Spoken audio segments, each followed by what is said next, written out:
Hey, are you guys seeing this? Michael asked his friends through his headphones as he watched his computer screen. What the fuck is that? Asher responded, eyes bulging in shock. Wait, what site is this? And why the fuck are we on it? You guys know I get queasy at the sight of blood. No one likes blood, Grace. Michael rolled his eyes. Well, Sheila does, the girl grunted. Oh my god, Sheila whispered, still glued to the screen. They had been playing a Java version of the Hunter games on a website, but none of them had been expecting a killing ritual to appear unexpectedly on their screen.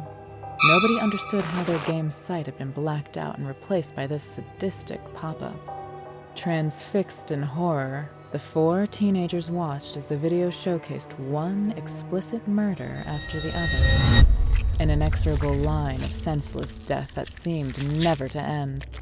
And worst of all, none of them could figure out how to make it stop. Can someone turn it off? I'm beginning to get a little freaked out here. Asher complained, pressing the exit icon on the screen frantically. What the hell is going on?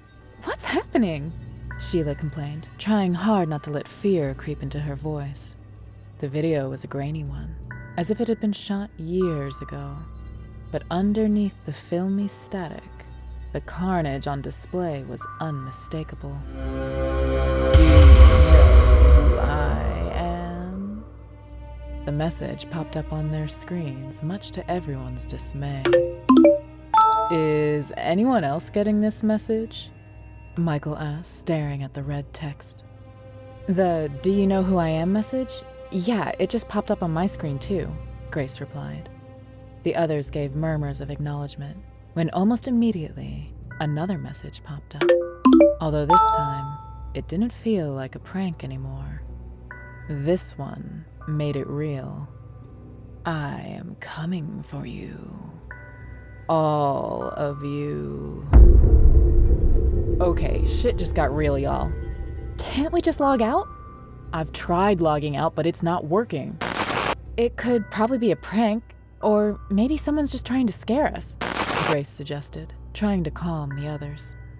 Yeah, that could be true, Sheila concurred. Yeah, I mean, for all we know, it could be someone we know trying to mess with us. Well, I hope so, because I was about to have a fucking heart attack, Asher grumbled.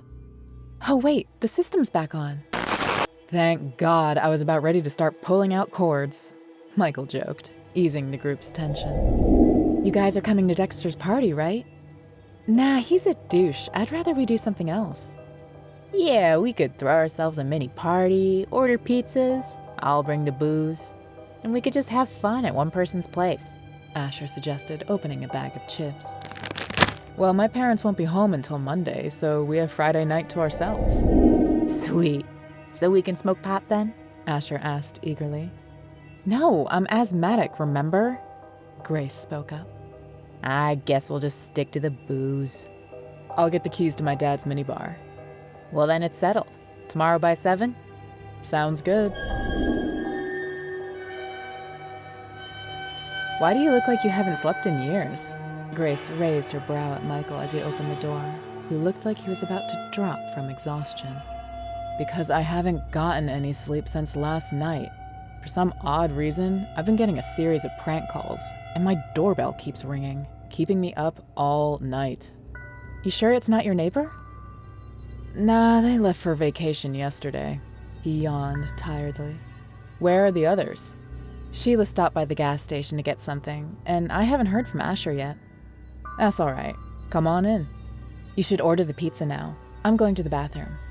Just then, there was a chime on her phone.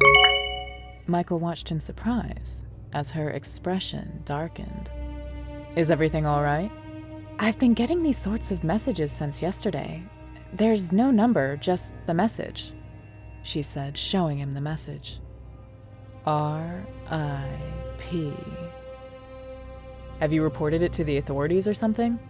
No, not yet. I think if it's gonna continue, then I'll have to. You should. I mean, that's a direct threat. Yeah, you're right. While they were talking, the doorbell rang, making Michael jump. That's probably Asher. I wonder why he didn't call, Grace said, going to open the door. There was no one at the door, but instead, a note was left on the ground. What the fuck is that? I don't know. Should we open it? What if it's a bomb? Michael argued. What if it isn't? She raised a brow. They opened the envelope and peered inside. The two stared in shock at what was in front of them. Inside were freshly cut fingers, and Grace instantly recognized a ring still attached to one of the digits. It belonged to Sheila. Her mouth went dry. What kind of a sick joke is this? I think we should... A buzzing sound interrupted Michael, and when he checked his phone, he almost threw up in disgust at the picture in front of him. It was just like the scene from the grisly pop-up yesterday, but this time, he recognized the figures within. Asher and Sheila were tied up and beaten to a pulp. Asher was missing an eyeball, and the other girl's fingers had been hacked off. Grace screamed in horror at the sight and started gasping for air. Her phone buzzed with a text, and when she looked down, she saw another R.I.P.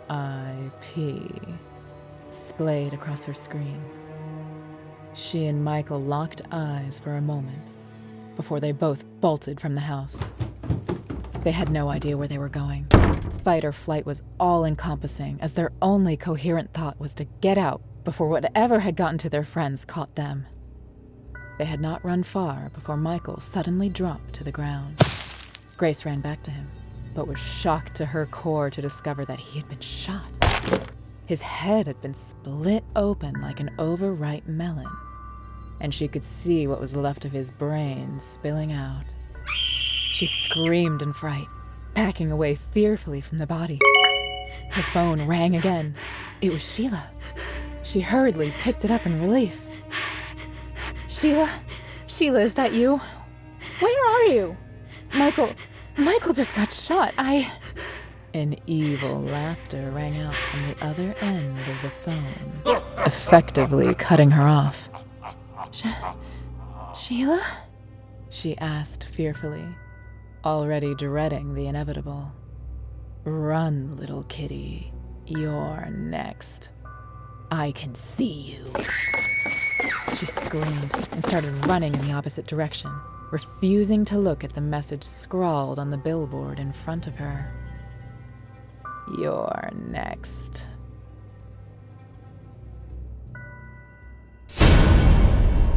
Subscribe today, or beware.